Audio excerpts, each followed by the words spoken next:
Bonjour et bienvenue dans cette nouvelle vidéo sur l'épître de Paul aux Romains. Alors, jusqu'à maintenant, on a vu que Dieu s'est révélé par sa création. On a vu également que tous les hommes ont accès à cette révélation. On l'appelle d'ailleurs la révélation générale. Donc, c'est la création et que cette révélation est suffisante pour responsabiliser tous les humains. Alors, si vous n'avez pas pu voir ces vidéos, elles sont disponibles, accessibles sur notre site internet parolededieu.ca ou sur notre chaîne YouTube. Alors, donc c'est le verdict de Dieu qui répond à la question est-ce que quelqu'un qui n'a jamais entendu l'Évangile sera sauvé du fait qu'il n'a pas pu entendre l'Évangile? Alors, Romains 1 est le texte le plus instructif, je dirais, sur ce sujet dans toute la Bible. Alors, c'est un sujet qui est quand même important parce que nombre de chrétiens se posent la question, avec raison, est-ce que Dieu est juste en punissant ceux qui n'ont pas entendu l'Évangile? La réponse, c'est oui. Alors, c'est donc, ça nous aide à comprendre, je dirais, comment Dieu est juste. Parce que si on ne comprend pas cela, on va penser que Dieu est injuste en punissant ceux qui n'ont pas entendu l'Évangile. Alors, donc on avait vu cela, et on avait vu aussi que Dieu livre, et l'expression revient au verset 24 de Romains 1, au verset 24, 26 et 28. Donc, on avait vu que être livré à, c'est Dieu qui laisse l'homme à sa propre nature, sa nature pécheresse. Dieu laisse aller l'homme dans ce qu'il est. C'est pas Dieu qui met de l'impureté, de la convoitise dans les humains. C'est plutôt qu'il laisse les humains se développer selon leur nature pécheresse. Alors, on avait commencé à avoir ça la dernière fois. On était rendu au verset 25, mais avant d'aller plus loin, on va prier. Seigneur Dieu, on est face à un texte qui a tellement d'enseignements, de doctrines. Et merci Seigneur Dieu, c'est passionnant de voir comment tu travailles de façon cohérente, de façon parfaite, Seigneur Dieu. Tu ne te renies jamais, tout ce que tu fais est totalement juste. Et Seigneur, tu veux nous montrer dans ce texte la laideur du péché. Et Seigneur, puisses-tu nous donner de l'avoir en abomination comme toi tu l'as en abomination. Seigneur, on veut vraiment placer ce temps devant toi, que tu puisses nous instruire par ton esprit, nous donner de comprendre, de saisir les vérités que ta parole contient. Donne-nous aussi de se laisser transformer par toi et pour toi, Seigneur Dieu, parce que le but, c'est de t'honorer, de te glorifier. Amen. Donc, on avait vu au verset 24 que Dieu a livré les hommes, et dans le contexte, c'est tous les hommes, hein, c'est la race humaine, tous ceux qui sont en Adam. Ça va ressortir au chapitre 5, le verset 12 en particulier. Donc, tous ceux qui sont en Adam, tous les humains, Dieu les a livrés à l'impureté. Et c'est vrai pour les chrétiens aussi jusqu'à leur conversion. Donc, pour l'instant, Paul parle de l'universalité du péché. Et donc, Dieu les a livrés à l'impureté selon les convoitises de leur cœur. Voyez comment Dieu livre les gens à ce qu'ils sont. C'est selon les convoitises de leur cœur, en sorte qu'ils déshonorent eux-mêmes leur propre corps. C'est ce que les humains font. Ils déshonorent leur propre corps.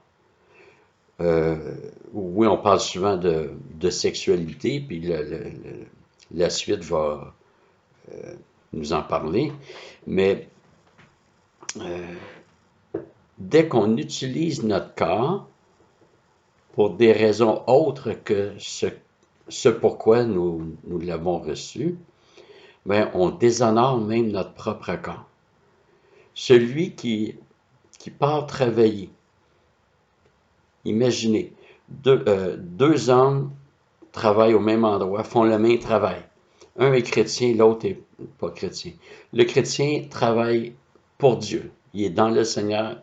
Ce qu'il fait, il le fait pour Dieu. Le non-chrétien, il le fait pour lui-même, pour tout dépenser pour ses propres passions. Le même travail, un honore Dieu, l'autre déshonore Dieu et déshonore son propre corps. Il utilise son corps, ses forces, ses capacités pour déshonorer Dieu et déshonorer son propre corps parce que c'est pas dans ce but-là que son corps lui a été donné. Mais évidemment, ça va beaucoup plus loin que cet axe-là. Le verset 25 dit « Eux qui ont remplacé la vérité de Dieu par le mensonge », et on avait vu plutôt qu'ils retiennent injustement la vérité captive. En fait, ils ont la vérité, c'est-à-dire, j'avais développé cela, pas au sens où les chrétiens l'ont, c'est-à-dire qu'ils ont des bribes de vérité, mais ils en ont suffisamment. Et au lieu de développer cela, ils retiennent injustement la vérité captive et ils ont remplacé la vérité de Dieu par le mensonge. Remarquez qu'il n'y a pas de troisième voie. Ce n'est pas la vérité, le mensonge ou quelque chose neutre. La neutralité n'existe pas. C'est soit la vérité de Dieu ou le mensonge.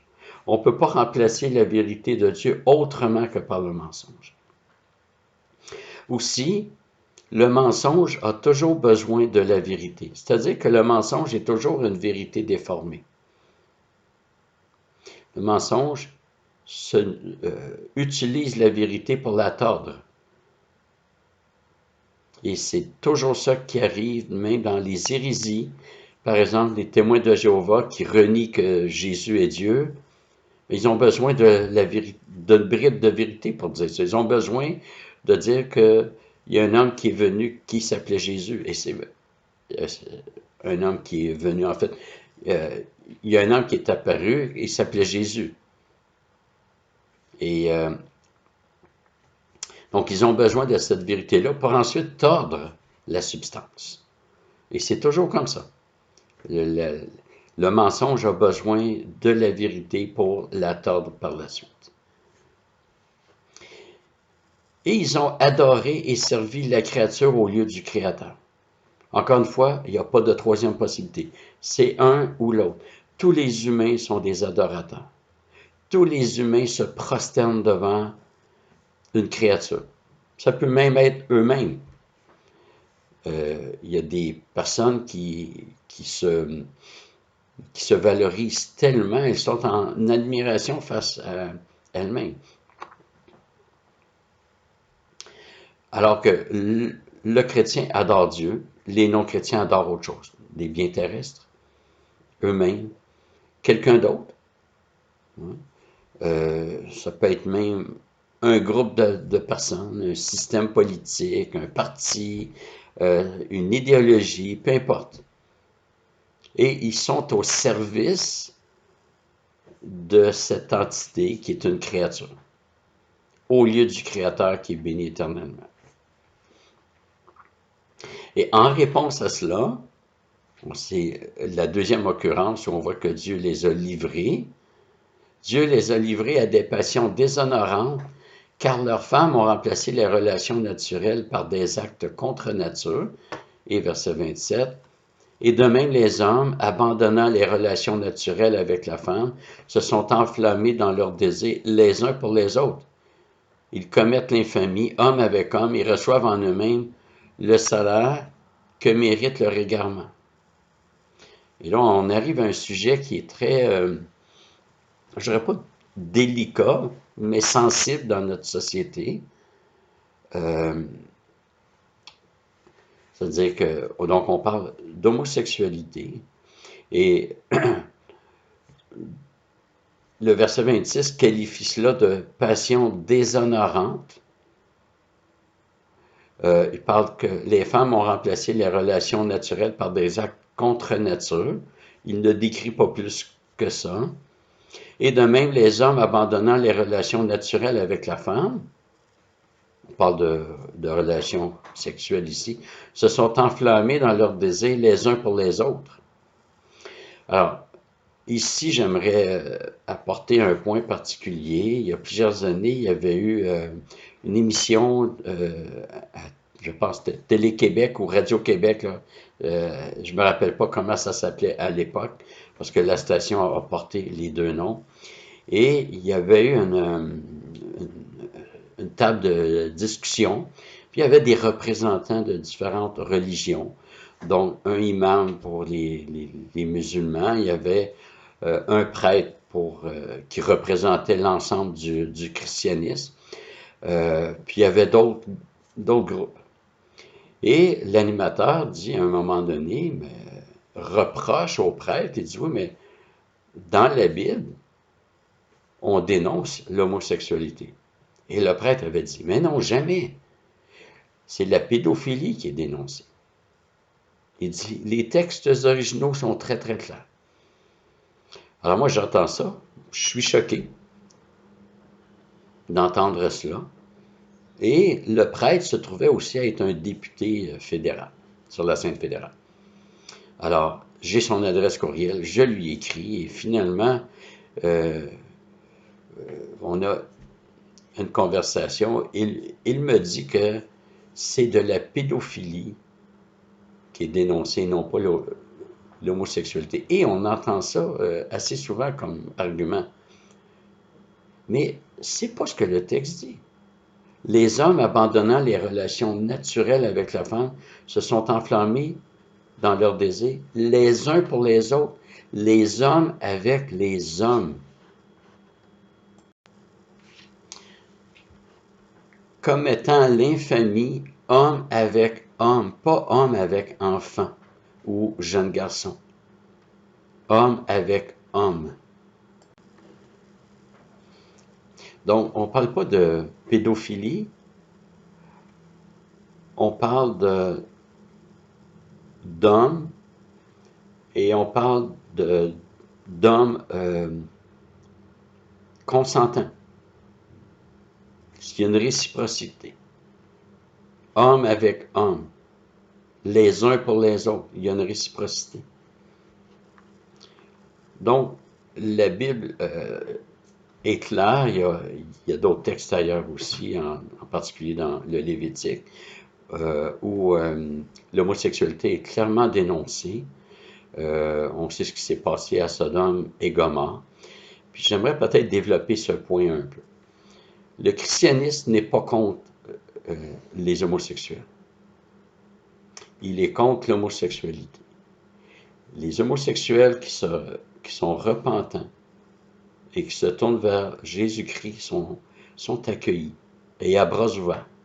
Les portes de notre Église et la porte de nos cœurs sont grandement ouvertes pour accueillir tout pécheur repentant. Mais la pratique de l'homosexualité, c'est un péché. Il y a toute une philosophie présentement qui dit, oui, mais c'est pas leur faute, ils sont nés comme cela. Premièrement, j'aimerais dire que c'est pas parce qu'on est né avec des tendances qu'elles sont bonnes.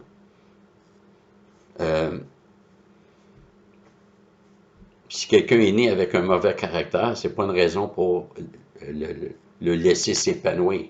Plutôt, il doit tenter de corriger.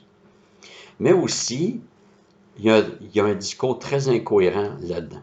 Ceux qui sont familiers un peu avec la théorie des genres, cette théorie dit que l'être humain ne vient au monde ni homme ni femme. Il le deviendra. C'est à la personne, à l'individu, à découvrir son genre. Et ces mêmes personnes-là disent que les homosexuels naissent comme cela. Alors, il faudrait se décider. Comment ça se fait que l'homosexuel vient au monde comme cela? Il ne l'a pas décidé plus tard, mais que pour les genres, il ne vient pas au monde avec un genre, il le deviendra. Comment dire que c'est de l'homosexualité? Par exemple, un homme couche avec un autre homme, on dit c'est pas leur faute, ils sont nés comme ça, mais s'il n'est pas homme, c'est à la personne à le décider. Il peut très bien dire je suis une femme. Donc, on voit que c'est tout mêlé, c'est désordonné, c'est même la folie.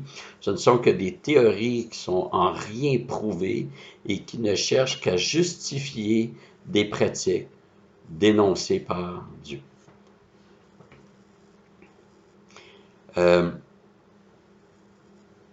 Et c'est particulier que Paul ait pris l'exemple de l'égarement et du péché. Il n'a pas pris le meurtre, qui, à nos yeux, est un péché beaucoup plus grave. Je ne suis pas certain que pour Dieu, ça soit plus grave, parce que dans l'Ancien Testament, c'était puni de la lapidation. Que ce soit l'homosexualité, l'adultère, le blasphème ou le meurtre, tous ces péchés-là étaient punis par la lapidation. Il n'y avait pas de sacrifice au temple pour ces péchés-là. Ça ne veut pas dire que Dieu ne peut pas pardonner si la personne se repent, mais je pense que Dieu a voulu montrer la gravité de ces péchés-là par rapport à d'autres péchés. Je ne suis pas d'accord avec l'idée que tous les péchés sont égaux. Donc, Paul prend l'exemple de l'homosexualité pour nous parler de la gravité du péché. Et je pense que ça s'explique. D'abord, l'homosexualité, c'est le rejet du mandat créationnel. Multipliez-vous, remplissez la terre. Il n'y a pas de procréation à l'intérieur d'une relation d'homosexuel. Donc, ça va à l'encontre de ce que Dieu a institué. Ça va à l'encontre de la nature telle que Dieu l'a créée. Dieu ne nous a pas créés pour ce genre de pratique-là. Il nous a créés pour qu'un homme se marie avec une femme et qu'ils aient des relations, et c'est ce qu'on appelle le mariage, jusqu'à, bon, avec le péché, le mariage demeure, et seule la mort va mettre un terme au mariage. Et dans le mariage, il y avait la consigne de se multiplier. Donc, première raison qui font de l'homosexualité un péché particulier, particulièrement grave, c'est le rejet de l'ordonnance créationnelle. Deuxièmement, l'homosexualité est un rejet de l'altérité. Altérité qui veut dire de reconnaître l'autre. C'est de reconnaître que l'autre est différent. C'est pas la même chose que moi, c'est un autre. Et ceux qui rejettent Dieu rejettent qu'il y a un être différent, qui est autre et qui s'appelle Dieu.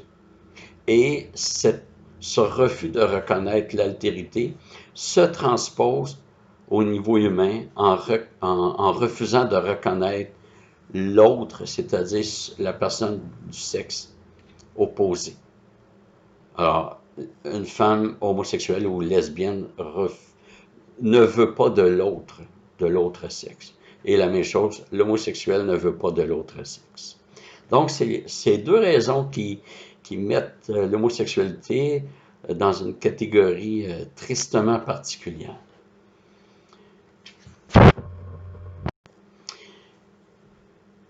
Et ce rejet de l'autre, ben, c'est ce qui découle du fait d'avoir, et on revient au verset 25, d'avoir remplacé la vérité de Dieu par le mensonge et d'avoir rejeté l'adoration due à Dieu pour adorer, servir la créature.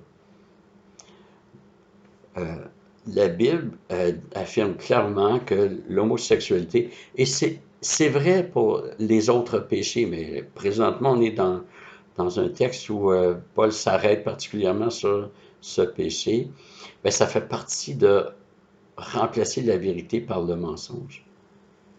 Tout péché fait partie du mensonge, est un mensonge en soi. C'est le mensonge qu'on va s'épanouir dans ce que Dieu a interdit et on ne s'épanouira pas dans ce que Dieu a prescrit. Et on arrive au verset, donc la fin du verset 27, qui dit « Et reçoivent en eux-mêmes le salaire que mérite leur égarement. »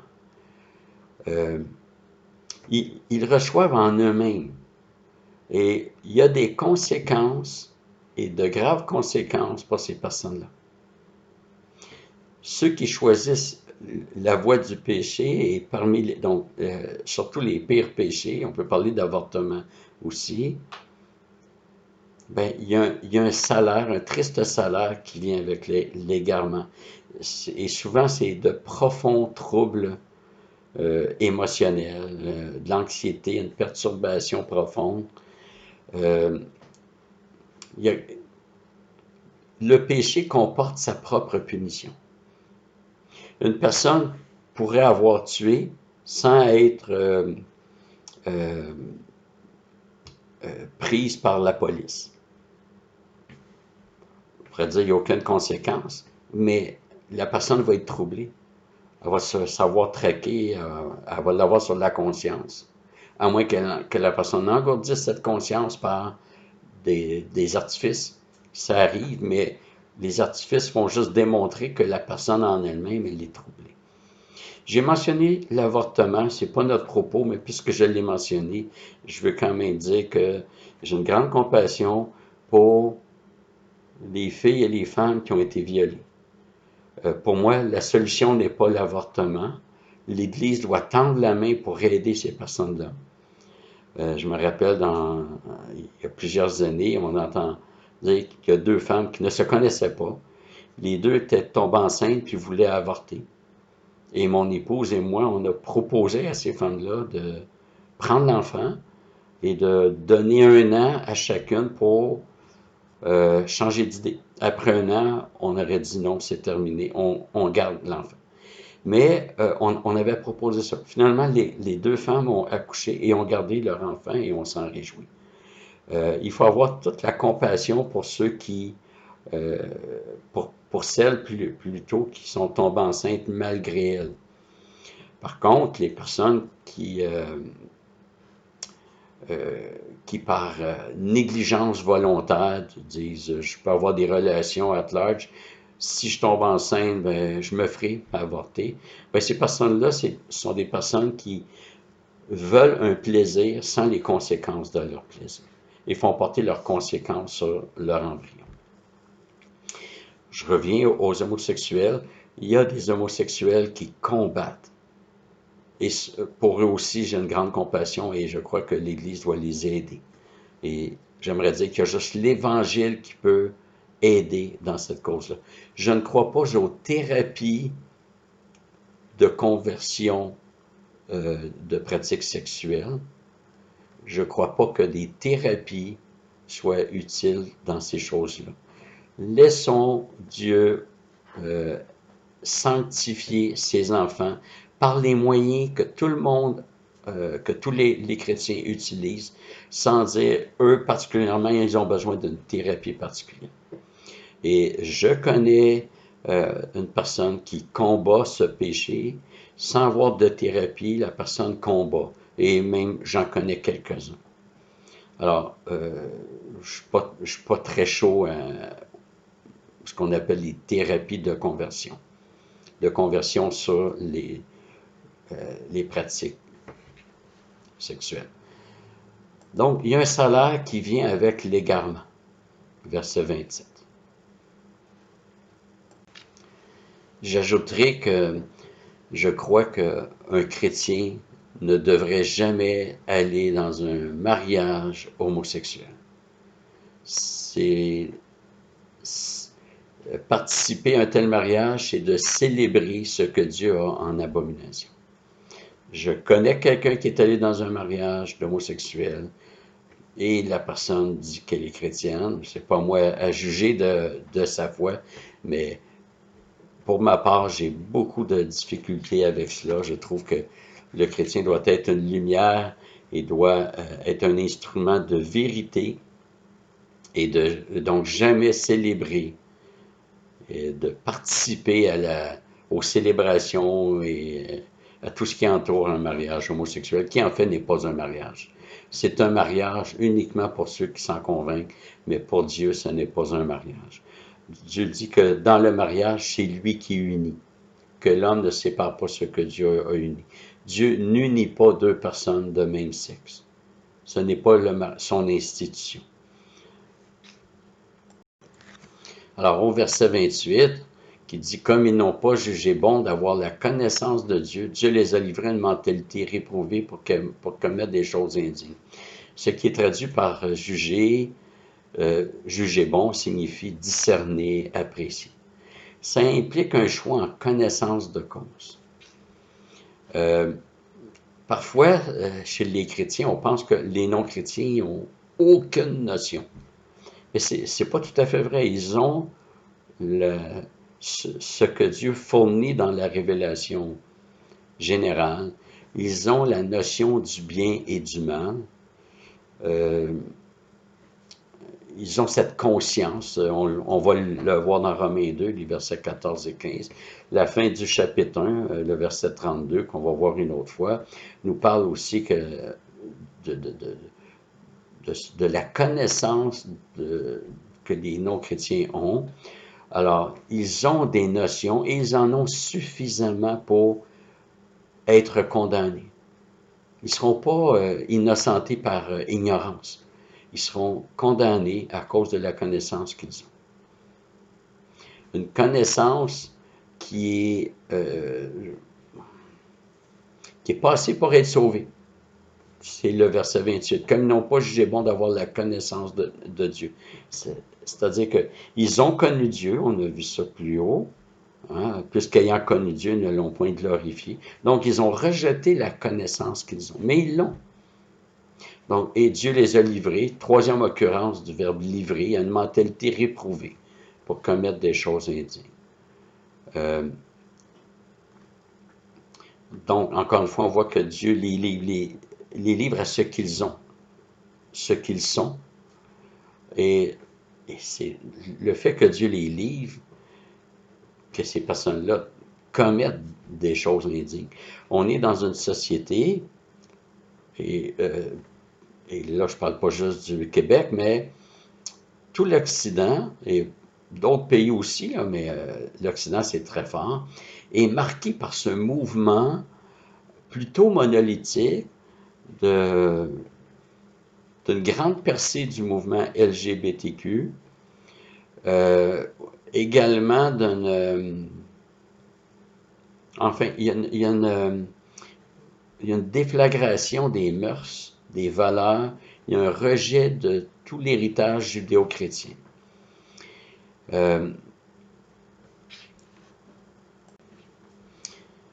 Et avec Romains 1, j'ai la forte impression que c'est un jugement de Dieu sur ces sociétés qui ont bénéficié grandement de toute l'influence du christianisme depuis la Réforme. Les pays qui ont été touchés par l'Évangile se sont développés de façon très impressionnante. Et un peu comme on voit dans le livre des Juges, maintenant que tout allait bien, ben, chacun faisait ce qu'il voulait. Et chacun désobéissait. Et c'est un jugement de Dieu. Le jugement de Dieu, on le voit, je pense autour du verset 16, 17, là, je ne me rappelle plus, où c'est marqué « La colère de Dieu se révèle du ciel contre toute impiété ». Non pas se révélera, se révèle. Et le fait de voir des sociétés s'enfoncer autant dans des mœurs anti-bibliques, dans un mépris de Dieu, ben, c'est un jugement, à mon avis. C'est Dieu qui laisse aller, qui retient beaucoup moins le mal qu'il le faisait jadis. Alors, on va continuer, Dieu voulant, avec la fin du chapitre 1 dans la prochaine vidéo.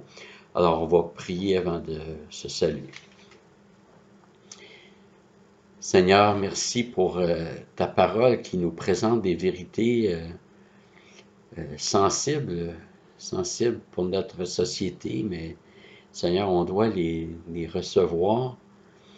Et Seigneur, merci de nous avoir sauvés, éclairés, conduits à Jésus-Christ, de nous faire aimer ta parole. Seigneur, on veut te prier pour notre nation, notre pays, notre ville. Te prie, Seigneur Dieu, que tu puisses sauver le plus grand nombre. Seigneur, on te prie que tu puisses amener un réveil dans ton Église et des résurrections spirituelles dans la société. Seigneur, sauve-nous, garde-nous, donne à ton Église de bien résister et persévérer dans cette mer où les courants sont de plus en plus forts contre la vérité. Donne-nous de rester accrochés sur le roc pour la gloire de ton nom. Amen. Alors, merci de votre attention et on se revoit pour la prochaine vidéo, Dieu voulant. Au revoir.